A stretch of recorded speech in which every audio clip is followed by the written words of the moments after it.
For someone that's just starting out in baking, I'd say definitely try cookies, because cookies are very easy to do. You can do them by hand, you can use a mixer. It doesn't really matter what you do to mix it together, because it doesn't really need any special equipment.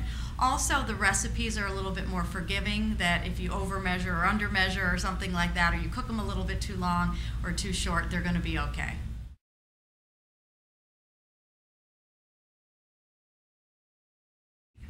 I've written 6 cookbooks, and 5 of them have finished desserts in them. But you know, the recipes that I have in all my cookbooks are really very relatively easy. But a lot of times people will look at the pictures and say, oh, that's beautiful, and then their second response is, I could never do that.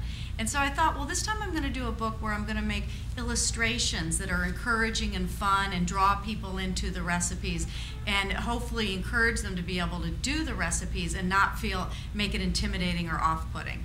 So I think, you know, photos are good to a certain extent, because people like to see what it's going to look like. But then if they're discouraged and they say, well, I can't do that, then that doesn't work either.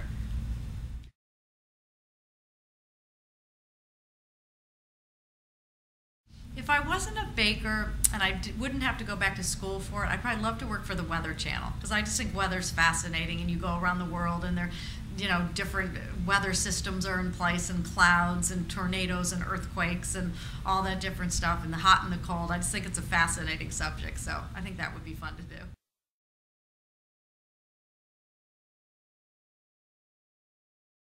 Well, making recipes with Fearful Bakers actually was a lot of fun, because I've been doing this for so long that you forget when someone's new at something what questions they have. So it was a real eye-opener for me about some of the questions I'd have, like, well, what do you mean when it says butter and flour or pan? I don't understand that. Another thing that came up would be, the terms in baking, like folding, whipping. Another one that people use in exchange for beating often is creaming. Well, creaming doesn't make any sense. Cream is what you get from a cow. It's not a verb.